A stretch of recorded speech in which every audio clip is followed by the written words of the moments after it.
नमस्कार दोस्तों, जय जोहार। मैं कौशल तिवारी और बिहनिया संध्या में आपका स्वागत है। छत्तीसगढ़ के संविदा कर्मचारी, अनियमित कर्मचारी लगातार सरकार पर दबाव बना रहे हैं और वे दबाव इसलिए बना रहे हैं क्योंकि भारतीय जनता पार्टी जब विपक्ष में थी तब इन अनियमित कर्मचारियों के धरना स्थल पर जाकर वादा करती रही कि आप हमें वोट दो, हम आपको सत्ता आने पर नियमितीकरण कर देंगे आप लोगों का। और इसे याद दिलाने कल भी बड़ी संख्या में अनियमित कर्मचारियों ने रायपुर के तूता धरना स्थल पर जबरदस्त धरना दिया। बरसते पानी में वे धरना में बैठे रहे। वे लगातार कई सालों से अपनी मांग कर रहे हैं।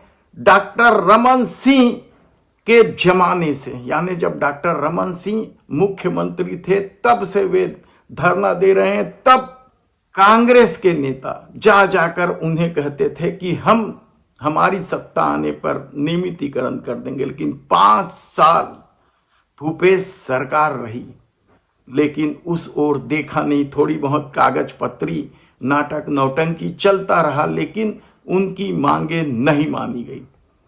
लगातार वे धरना दे रहे थे। भूपेश सरकार के दौरान भी वादा निभाने की मांग कर रहे थे।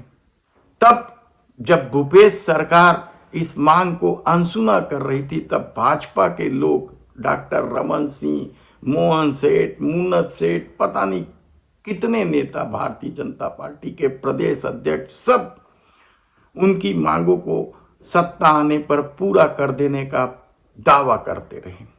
अब सरकार बने 7-8 माह हो गए हैं, तब भी उनके नियमितीकरण की कोई सुगबुगाहट सरकार की तरफ से सुनाई नहीं दे रही। और कल तो सब कुछ आईने की तरह साफ हो गया जब विधानसभा में कांग्रेस के विधायक राम कुमार यादव और भारतीय जनता पार्टी के विधायक योगेश्वर राव सिन्हा के सवाल पर तारांकित प्रश्न था, लिखित में सरकार का जवाब आया कि अभी तक नियमितीकरण की कोई कार्य योजना ही नहीं बनी है।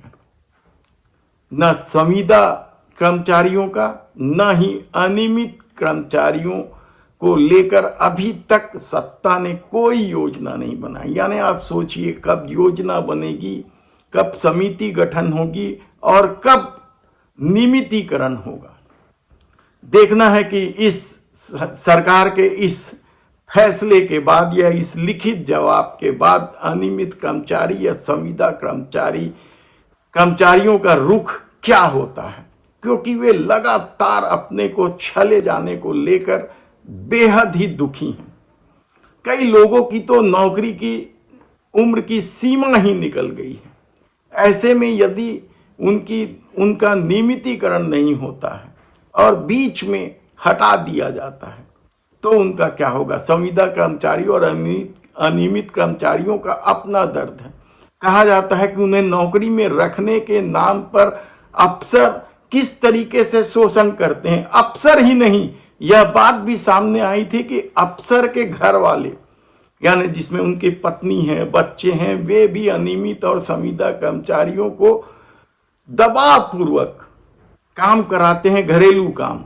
शोषण हो रहा है, लेकिन शायद सरकार को इन सब बातों से कोई मतलब नहीं है, क्योंकि अफसरशाही, लाल फीताशाही इस कदर बड़ा हो गया है कि सत्ता किसी की भी रहे, इन अनियमित कर्मचारियों और संविदा कर्मचारियों की मांगों को अनसुना कर दिया जाता है। देखना है कि इस सरकार के इस जवाब के बाद अब अनियमित कर्मचारी या संविदा कर्मचारी क्या करते हैं।